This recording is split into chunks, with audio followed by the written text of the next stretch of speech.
Hello, and welcome back to Nerd Dump. I'm Dan. I am Matt. This is Resident Evil 8, The Good, the Bad, the Village. Bam. So,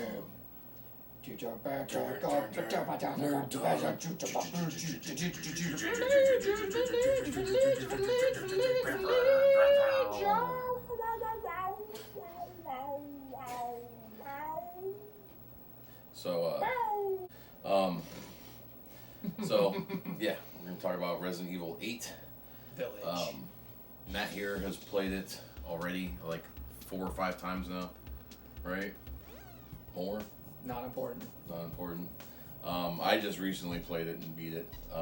So we want to talk about it, and we have some notes here that we took. There's all this exciting Resident Evil news that's been coming, and RE4 is on its way. So felt like a good time. Dan here could finally get into Village, as he said. And let's start off, just how'd you feel about the game? It's been out for a minute, but you're finally able to get into that experience. Yeah. How are you feeling? I played it nonstop for 3 days. I couldn't stop playing it. I felt like I had to beat it. So that's good in itself right there. I did notice that compared to 7, this one was very heavily influenced by 4, which isn't a bad thing, but I did notice that. And compared to 7, where 7, like you brought up, was more, the horror in it was more movie focused, like. See, I'd say, so 7 clearly takes influences from, I guess you could kind of condense it to, film horror tropes. Yeah. Whereas 8 leans more into, literature horror tropes. Yeah, 7's Saw on Texas Chainsaw Massacre, and what else did we write down here? Slasher films. Yeah, body horror, Evil Dead. Yeah, and then, 8 has much more of this, gothic horror, Lovecraftian horror, things like that nature. So I can see the balance there. You're taking a completely different setup of scary things into Village. And I think it works surprisingly well in a lot of places. And I felt that 7, coming off of that game, it's more RE1 influenced, whereas Resident Evil 8 is more Resident Evil 4 influenced. I think it works. Yeah, well, it's more action focused. It does have similarities with older Resident Evil titles, which is great, especially the castle and. Oh yeah, Castle Dimitrescu is a great. I know. All right, the internet is constantly battling the pronunciation of that. Oh really? But I'm gonna say Castle Dimitrescu because it's easier to say, and it's technically still correct. Apparently, say it in the game. Dimitrescu. They say Dimitrescu in the game. Yeah, I know. So that's where that I'm gonna go. The correct. But people argue the actual I think it's the Romanian verbiage for stuff versus the spelling, but just for the sake, I guess everybody's correct. Yeah, go with that. Everyone's correct. Just like this popcorn. Oh yeah, so we're gonna be eating this habanero popcorn. Alright, it's got it's tasty though. It's a zesty spice. So you enter the game. They have a big lengthy introduction to the game. Obviously, you have that story that kind of throws you off. You're thinking, wow, this is weird Tim Burton looking stuff. And then you get set into, now this is several years later, and you're... We're 3 years post RE7. 3 years, right. Yeah. And now you're living in Europe. You've been almost like a witness relocation, basically. Mm-hmm. Chris Redfield's looking after you, apparently. Yep. And then you do some little sequences where you put the baby down. You have a baby now, Rose. You put her to sleep, and then you can obviously tell that you and Mia are having some difficulties with emotions. And Mia's clearly, you don't know what's up with her. Yeah. She's behaving, we don't know Mia super well, weirdly enough, but you feel like, okay, she's not herself.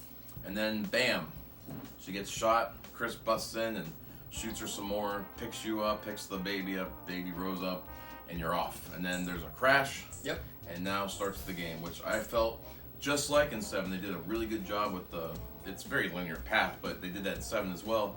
And they introduced the horror to you here. Sounds all around, you're like, what's going on? You just gotta have a car wreck. There's some good creepy introductory elements to the game, and it's well delivered. Yeah. You reach a house eventually. Yep. And there's a guy there. He almost shoots you, and you find out something's out there lurking. Yep, and he's scared of something. He's Yeah. terrified. And then Oh, this crash happens at night, so as you're Yep. doing the little sequence, you go into a house and explore. It becomes the dawn. sun starts Yeah. coming up, and then boom. You're in a wintry Romanian style. Very it's winter, obviously. Yep, So it's February. Yeah, If I'm not mistaken. February, okay. I believe February 2nd. I could be wrong on that. You remember in RE4 in the village when you try to just go in there and everything just kind of hits the fan right away? Yeah. Let's just say that Leon is still better equipped for that situation than you are in this. And instead of the Ganados, you are dealing with the Lycans. And you quickly find out what those are. These werewolf-like people that all go completely ballistic trying to tear you apart. So it makes an interesting introductory to the town. Let's put it that way. Didn't know what to do. I kept dying over and over again. They have a big guy shows up. He's like the leader of all these Lycans. Yep. And he's got a big hammer. And I kept dying. I kept cornering myself and then getting hit by him. I didn't know that It's there a was tough some one.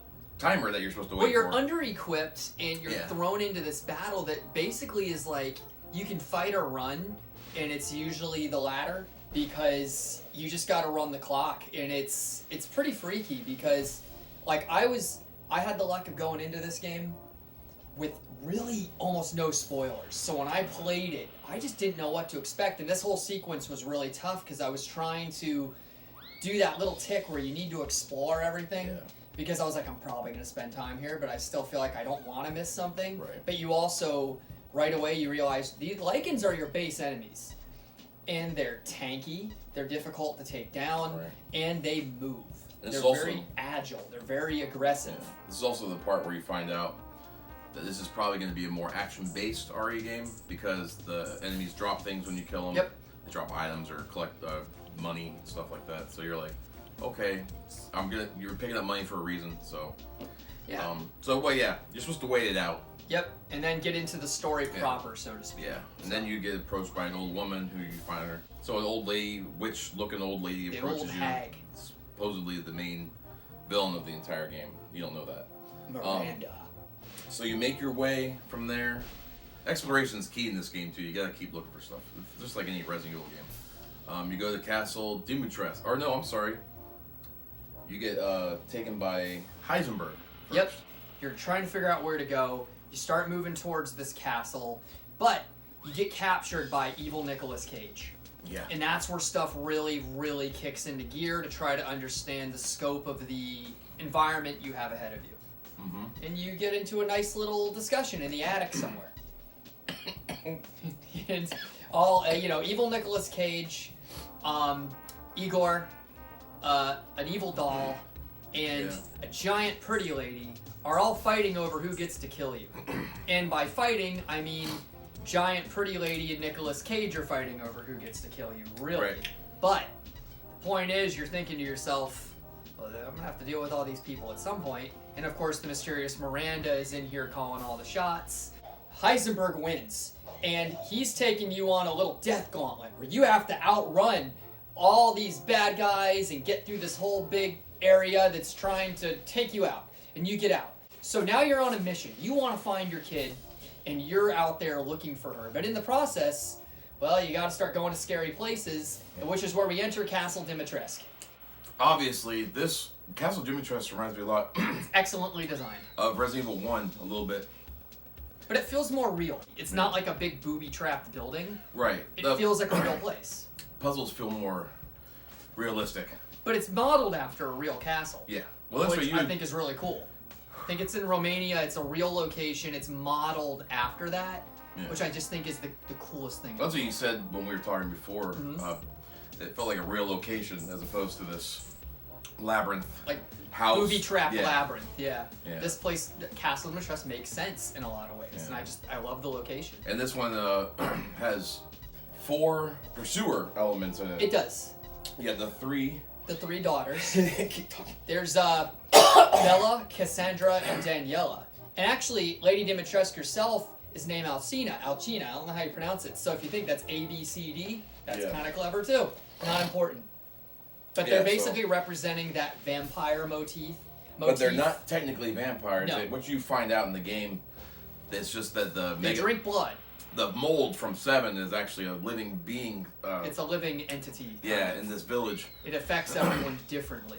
And then Miranda, the main villain, trying to talk while we're gonna do some profile videos on the different characters. Yeah. We'll be able to go way more in depth on who they are and why they are in terms of the game itself. But yeah, that's right. But just think Let's not get too vampires. deep into it. Think a mixture of elements though, because not exactly vampires, but still pretty cool. Kind of creepy despite a lot of personality, which makes them work. So yeah, you have some good enemies in the castle. So you got those zombie-like The Mariaka. Mariaka. Which were all maiden servants that were drained of their blood. Really freaky stuff. Yeah, they're almost like zombies. Basically. And then you have the flying ones, which are also Mariaka. Yep. Oh, they're freaky. And also, okay, so yeah, you have the daughters pursuing you. Of course. There's 3 of them. You have to beat all 3 And of they're them. basically invulnerable with the exception of one glaring weakness, which, you know what? Let's not spoil that. Yeah. It's not important. So after you defeat these 3, then Dimitrescu starts to really pursue. I mean, she's already pursuing you. She's getting angry now. But now she really does. And so you have to run from her. You gotta find her weakness, through some puzzles, opening doors and everything, and eventually you get to a big fight. Oh, we forgot to mention too. I don't know if were you talking about the Duke? We haven't mentioned him yet. That's just trying to abridge the castle so Yeah. we don't spend 5 hours. But that's where you run into the Duke. Yes. Which is a curious character, and he's also your guy. Like Resident Evil 4, you can upgrade weapons with him. You can buy weapons or buy upgrades. He's like your merchant from RE4. Yeah. But completely his own character to the level of, at first, this felt kind of strange, but by the end of the game, he 100% will stand out in the lore as his own interesting character. He's very much an enigma, but yet he has enough screen time that make you go, like, who is this guy? Even Ethan himself is like, what are you? Well, and it's just a wild thing. Like 4, the merchant was a disconnected character from the story. Mostly, yes. He didn't now have the much Duke to say. in this one is like the merchant, but he's a plot. He moves the plot. Yeah. So the Duke tells you things. He explains things to you about your world. He's very cool. He doesn't have shoes. Yeah, he's a big fat guy. I just want to get him some shoes. I think you can see his belly the whole time. It looks so weird. He's a good cook. Yeah. Don't mind it, man. So, and then the Dimitrescu fight at the end. Yes. I thought that was a pretty good. I didn't like all the sequence breakers that they had in there, bringing you to the top. Oh but, yeah. Which she was pretty angry. Yeah, I can get into the whole game. I felt like it kind of took control from you a lot, but yeah, there was a lot of scripted events that broke the flow of letting you really move around on your own. But the fight was good. You had to be very accurate with your shots. You're trying to hit the little. She morphs basically, or she's transforming. Turns into this flying dragon-like thing, and you got to hit her actual little body. How vampires turn into bats, supposedly. Well, and you get the sniper rifle out in that one and hit her when she's out. Yep, it's a good fight. And but then she comes and gets you, and she still has specific weak points, and she is a complicated fight if you don't know how to do it. Right. Which I thought was good. It builds up to that. So I think we both give the castle a really high score. The castle worked really well. It did feel very Resident Evil. I was nervous about 8 with the whole like literature horror thing because I was like, RE has always been more about the bioweapons thing. Vampires and lichens. So go in that direction, like, will that work? But after Castle Dimitrescu, I'm like, this could work. And the in-house logic of these creations is like, all right, I'm on board. Where are we going? So where does that bring us right afterward? To House Benevento. Benevento. I think that's how you say it. Yeah, Donna Benevento. All right. She's another. You know this place well if you know what we're talking about. She's another one of the 4 main bosses who have been infected by the Megamycete. Megamycete. I keep forgetting how to say it. But hers is different. She didn't get turned into a 9-foot-tall vampiric woman. She turns into like a. She uses the mold. She has like flowers in the game. Yeah. So apparently, if I remember right, Donna Benevento, she's like cut like maims or deformities on her, so she's self-conscious. She splits her cat. The cat. There's a parasite that's created from the mold called a Cadu, and it's implanted in all these people. So the Cadu, basically, Donna splits hers into her dolls, particularly her doll, I believe its name is Angie, the freaky little talking puppet.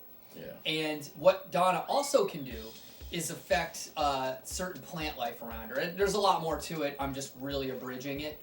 But essentially, I believe she can release like it's like a toxin or a pheromone or something that she uses the plants to like, you kind of can lose your mind a bit and she can kind of govern what's happening. So like essentially when you go into House Beneviento, immediately you'll notice in this area a shift change.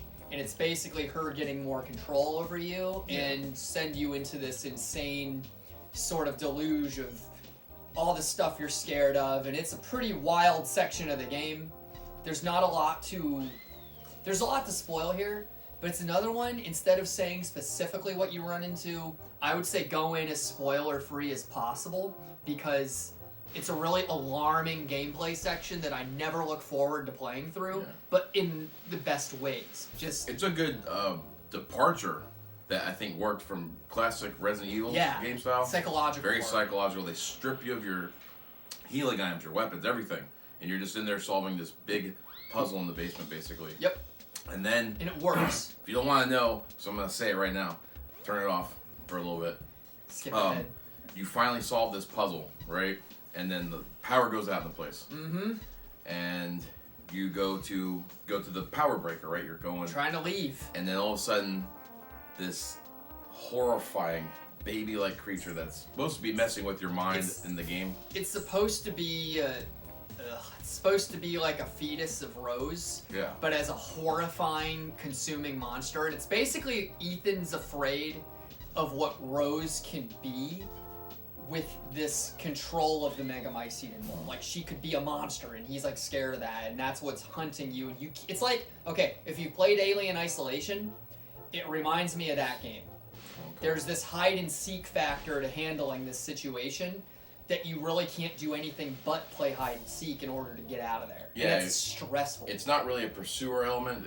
If you hide from the baby long enough, it disappears. So when you try to get back out again, it starts to come after you. But you have to go find some more pieces. But it'll wander around. Get out, Yeah. Yeah, it's a really scary part. Then the final fight, once you get out of there, you're going up, and it's kind of a disappointing fight, but it makes sense for what it is. Well, you're attacking the doll. Well, you don't have any weapons or anything, so you have these scissors you picked up in the basement to solve a puzzle with, and you actually still have them, but it's not in your inventory, and you have to find the doll, and there's dolls everywhere in the house. You the gotta dolls find the can right attack one. you and harm you. It turns out it's actually Donna, but you're hallucinating the dolls, so you're actually attacking her, and she's not much of a threat physically. So you get through that, and then where does the game take us? It takes us to I think both of us a little disappointed a little bit with this place. It takes you to the Salvatore Moreau Reservoir. Moreau, however you say the fish man, the mermaid man. Yeah. This guy's kind of a tragic character, though. Yeah. I don't think he was ever evil. I think he's not all there, and he's clearly got some issues with attachment and acceptance with Miranda, and he wants to impress her. That's all he wants to do. He's desperate to be accepted and loved, and he clearly has not been affected by this Cato very well. He's probably got the worst of all the characters in terms of way it affects him. He can kind of like uncontrollably transform into this like giant fish thing, and he's like horrible and disgusting and ugh. There's not really much about his place. You do a little bit of exploring, and then you're eventually locked into what we described as almost an on rails. Yeah, you gotta get yourself through everything, but it's very scripted. Very scripted. You know where he can and can't attack, so it kind of takes away from that. I wish they had used more of the AI in the game. Maybe while you're doing this, you don't know when he can attack. Right. First time playing through was like tense, but when you know there's patterns, it's like Yeah, it's a very linear area of the game, and not a lot to uncover here. Right, a very, very short section altogether. And his boss fight's not all really that. It's fine. It was an okay boss fight, but. Yeah. I mean, you have to actually do something in this boss. It's not like the Donna Bienvento. You definitely have to fight him carefully because he carefully. can do quite a bit of damage. Mm-hmm. So yeah, but no, he's a cool character. I would have liked to see more of him. I feel like that it's a section that has a big missing piece of the level somewhere. Like on the cutting room floor, there was a whole other set. It's like we have the beginning and end of a big chapter. Yeah. That's missing the center part. That's how it felt for me.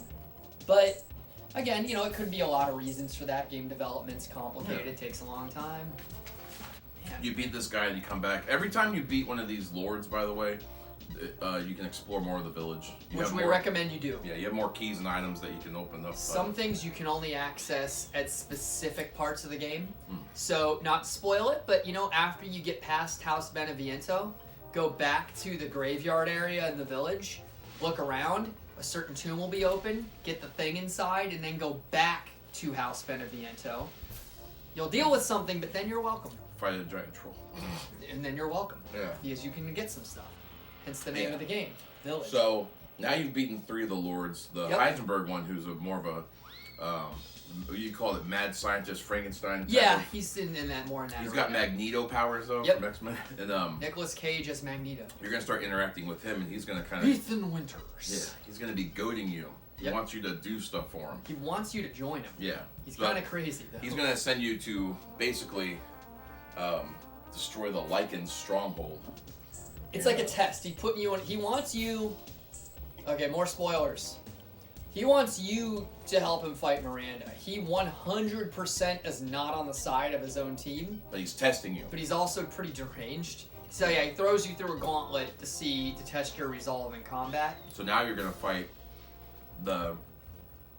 from the beginning sequence when you're trying to survive the Lycans, you're going to fight the big guy with the hammer. Yep. And if you're playing it on a normal difficulty or above, you're going to fight 2 of them. I don't remember that part. No? No, because, the brothers you fight that one. The second one you fight is Chris. Those are the brothers. That's right. But they're different fights. Yeah. Yeah. So, you get through the stronghold. Heisenberg prompts you into, hey, man, join me. But, Ethan's not really for that. He just wants to save his daughter. Heisenberg almost could make a cogent debate, but he also kind of has a temper, so Ethan's like, well, I'm not trusting this guy. And of course, Heisenberg tosses you into his factory of death to see how you can handle things instead of killing you outright, because he clearly doesn't want to fight Miranda alone. But that's where we go into the factory, which may be one of the better locations within the game series, and I'll argue that. I'd put Castle Dimitrescu and the factory at the same level. I love both of those areas. The factory's phenomenal. Yeah, as far as a Resident Evil game. The Don Biavento was a cool... Very cool idea. Cool idea, yeah. But as a Resident Evil game, yeah, I think the factory holds its own as a great area. It shifts tones in places, and it starts to change the elements on you a little bit that are like, oh, this is a cool They force place. you into some backtracking on that one. Yep. You have an elevator system in the middle where the Duke is. Figure out where to go. Save your game, and it's a... and you have to do some backtracking, and they change it a little bit, like you have to go back to a certain area, and the power's all out, and you have to... Your flashlight... Which I thought they did a great job in this whole game with the flashlight sequences, where you're down in the basement at Castle Dimitrescu, maybe, or in this, for instance, and... What Heisenberg has done is taken corpses and he's trying to reanimating them with machinery They're parts basically and stuff and cyborgs. weapons on them. Yeah, and so you're pretty freaky. Going through a gauntlet of nothing but that. And they're the Soldats. And then there's one in particular that I think is Matt's favorite fight, apparently, or something. I don't know. No, it's just you're talking about the Sturm? Yeah. He's got a big propeller and like a jet engine mounted on him. Yeah. But this dude, it's just a mini boss, but he kind of acts as a pursuer in places of the factory. Very scripted pursuing. You just can't fight him now. So when you do have to deal with him, it's a fun little event with the exception of the Village of Shadows difficulty, which is unlockable. By the way, this is a little bit off, but the Village of Shadows difficulty is a special difficulty mode you can get that not only ramps up the challenge, but even if you have like game challenge and mods on that give you like better weapons, infinite ammo, this is still a very difficulty of the game, which says something because it's already a challenging game on the harder modes. Yeah. This is meant to go, I want something that is just unfairly complicated. And some of these boss fights are an example of that. They're very tanky, but are also very assertive at saying, we're going to try to beat you before you beat us. So, I mean, that makes a good Resident Evil, though. Oh, there's one gripe I wanted to, if I can do. Yep. Using the factory as the... So, the factory's obviously a very loud place. Yep. There's lots going on in there. What I wanted to say about the noise and the way they handled the atmospheric noises that are going on is that I feel that the developers were a little afraid of having quiet. When you're in Castle Dimitrescu or in those old houses, I think there's too much creaking going on, stuff like that, that they won't allow the silence to happen. And you brought up that you feel, wow, the Heisenberg factory has a little more of the Resident Evil 2 feel to it. It does. It gives me this kind of labyrinthian design of a place that's used for industry and business. Right. Which is strange because a place that's that big as a literal factory should be a little easier to navigate in terms of what you need to do and where if you worked there. Like everything you've been through up to this point in the game, you're like, how would this get a little strange? The whole reason for this, by the way, is Heisenberg, evil Nicolas Cage, is on a mission to take out Miranda. Right. So he's trying to build a literal army to help him do it. And he has So, some of the best purpose powers. behind it. Yeah, there's a purpose behind it. You know, his mutations there Yeah. with the Cadu have some of the most controlled powers. Speaking of his mutation, I don't know. I think maybe you and I are a little split on his boss fight. It's very on rails. I didn't like it. It's, yeah. You meet Chris before you fight him. Chris is down in the bowels of this factory, and I'm here to help. He's constructed himself or found himself a vehicle that you can. It's like a kind of alloy that you Yeah. can't control, so you need that to fight His him. powers are like magnetos. Magnetic fields, yeah. Yeah, so you drive this thing around. It's got It's like a a tank. knife on it and a machine gun. It's like a chainsaw yeah. and a cannon. And I didn't like the fight. I thought there could have been more of a puzzle element to him, but since he can control the metal, maybe you could use his own power against him. But I would whatever. have liked to fight him in his base form. Yeah. He's strutting around with this huge hammer and stuff, and it would have been cool. You beat Heisenberg finally. This is where you actually get introduced for your first time to actual Miranda. You actually get to meet her and know that you meet her in the beginning, kind of. You don't know it though. Well, you see her. They're all debating on who gets to kill you. Oh, right, that's You're right. not really processing this yet. Yeah. You get to meet her face to face, though. Yeah. And she's like, I am evil, village witch. Yeah, basically. And then she basically, what you think, she kills you. She tears your heart out. Yeah. It's pretty Kalima, like, woo. So now we enter into, you get to control who? Chris Boulder punching Redfield. Yeah. Oh, what she also makes a reference to. There is a good joke about that from Heisenberg, yeah. Well, no. We can add a cutaway, maybe. You liked this part of the game. I thought it was fun. You know, this is a completely action-oriented level. Chris and his team, although you only control Chris, are just on full rampage to try to attack Miranda through the village and take down the Megamycete. Like, as a whole, they want to just destroy it. Which at this point is taking over the town. Yeah, it's All fully breaking weird through. tentacle things are sticking out. So, it's a place where you get to kind of be less restricted is what I like. So Right. basically, instead of being conservative of ammo and careful, as Chris, you come in fully loaded and armed to the teeth, and you can kind of fight, like, physically. Yeah. So Chris is you're just gonna rampage through here as effectively as you can, and you get to kind of unleash. I didn't like Chris's section. I thought. But this is also where the big information dump was. Yeah. Well, not yet. You get Well, control to a of Ethan degree, again. you get to explore the labs, though. Yeah. But you run back into me. You find out Mia's alive. Yep. Find her down there, and then The real Mia. you go back to Mamma Mia. Ethan. He's having a hallucination within the Megamycete. Megamycete because they're all connected. It's like a hive mind Yeah. of anything it's ever affected. So who do you run into here? We get to meet Evelyn from Resident RE7. Evil. Yep. Cool little Go Talent Roadie motif going, I believe, and very interesting interaction. You kind of find out what's going on with you. Yeah, she explains a major... Now, this is important because the internet ran with this where now it's like, oh, duh. Like I said, I went into this game fairly blind. This was a great reveal that did make sense. All the clues were there. But, again, huge spoiler alert, that Ethan dies at the beginning of RE7. He was resurrected by the mold, but unlike others, he didn't turn into a monster or lose his mind. He's Right. special for whatever reason, which Mia knows too, but we don't get the exact reason. But Ethan does not know he's actually like a resurrected mold monster. Yeah. He thinks he just went through a bunch of trauma. But Right. it explains why Ethan takes such punishment in the game and so much, but it also is weakening him.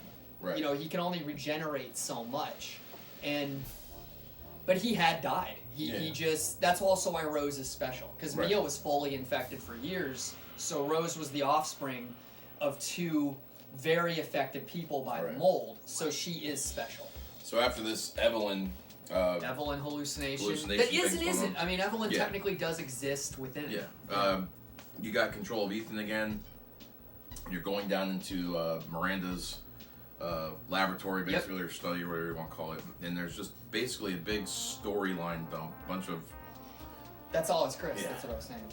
Oh, that was this Chris. Yeah, he reads all That's the right. files. Yeah. Oh, I wrote down. But it's all still fresh for you, so it's all like Yeah. one big run through. That's right. Maybe you find out that Umbrella basically got their start through this. Oswald Spencer. Yeah, He Oswald was originally mentored by Miranda. Yeah. Miranda, by the way, is like 100 years old. Yeah, you do get to see Yeah. little tiny clues through the game because you see the umbrella symbol Yeah. several times, but you're like, wow, that's weird. It's like and then that you looks find like out Umbrella, yeah. where they got their symbol from. So Yep. that's fine. Then, Very cool.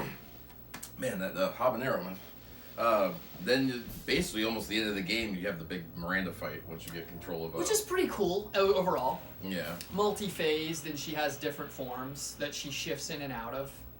Unlike old Ari, where things start transforming uncontrollably, Right. she can kind of shift between her forms, which all take on the, like the look of different monstrous things. Oh, Right. also in the horror tropes, like Miranda's definitely a witch. Yeah. Like she survived basically like 100 years ago. She lost her daughter, her infant, to the Spanish flu, and she discovered by accident the Megamycete. It gave her longevity, and basically like she's kind of immortal-ish because of it, but she thinks that because the Megamycete keeps all the memories and like spirit of anything Right. it's affected, she thinks that her daughter could exist within it. So Yeah. she wants to resurrect her daughter, and she thinks that Rose is the perfect vessel. But Right. that's also why all these monsters and lords were created, was her efforts to try and create a new vessel to bring her daughter yeah. back. So she's just this, mourning parent who's also kind of insane. Yeah.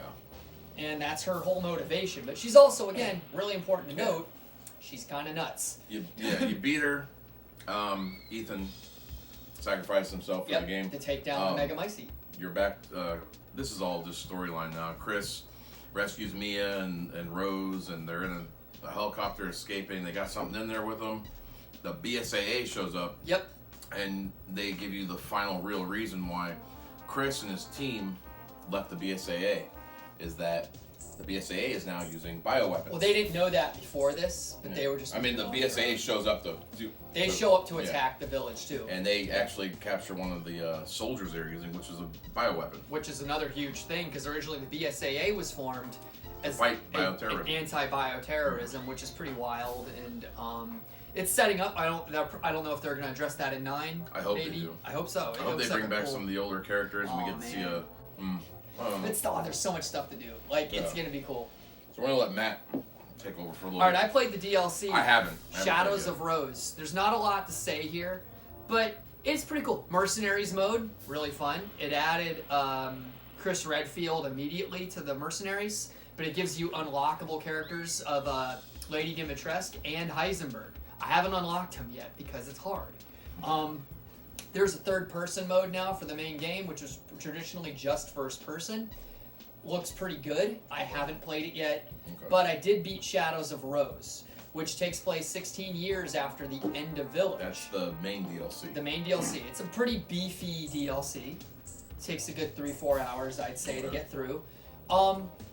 Pacing is a little funny, but it's a pretty good story. It ends where the original end scene of Village, because there is a cutscene at the end of the game. Okay. That's where the game picks up.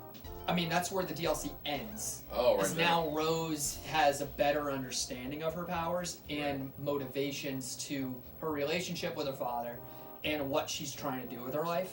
So pretty cool. I don't know if they plan to go because this is in the future, Yeah. or if we're just going to continue to stay back in modern day. That's why this DLC as a story choice was so weird to me. Right. I would have thought they would go into Chris's squad as a DLC. Or something like that, Well, where you get to see more of these characters. Yeah, they would have been copying 7 though, because they kind of already did that as a DLC in 7. A big fan one people wanted was apparently it's like for sure Yeah. that major cut concepts had Ada Wong as a main player in this game. I guess we'll see with 9. We're gonna see All right. Resident Evil 9 That was it with Resident Evil 8. Villages. Yep. And what'd you call it? The good, the bad, the village. The good, the bad, the The village. village. All right. What do you think of Resident Evil 8? Let us know. Let us know. Let us know. Let us know. And we'll, I guess we'll see you next time. Let's craft some subscribes and let's craft Yeah. some likes. I'm Dan, I'm Matt. and this was Nerd Dome. Nerd Dump. But then, yeah, I need to- Heisenberg wins and wants to Can we take pause you it out. for a second? What, you gonna pause? Yeah. There. Oh shit! I inhaled it accidentally. You should have just kept going. You can keep going. So, this is for editing. I'm gonna clap, clap, and then pick up. We don't do that. You don't have to do that. Well, I meant so he knows where to catch it. Make it easier than just listening to He everything. knows how to catch Yeah. it. It's him going. So, all right. Well, I don't have my co-host for just a moment. Sorry about that. I inhaled some of the habanero popcorn. It's the Megamycete. Making my seat. It was the Megamycete. So,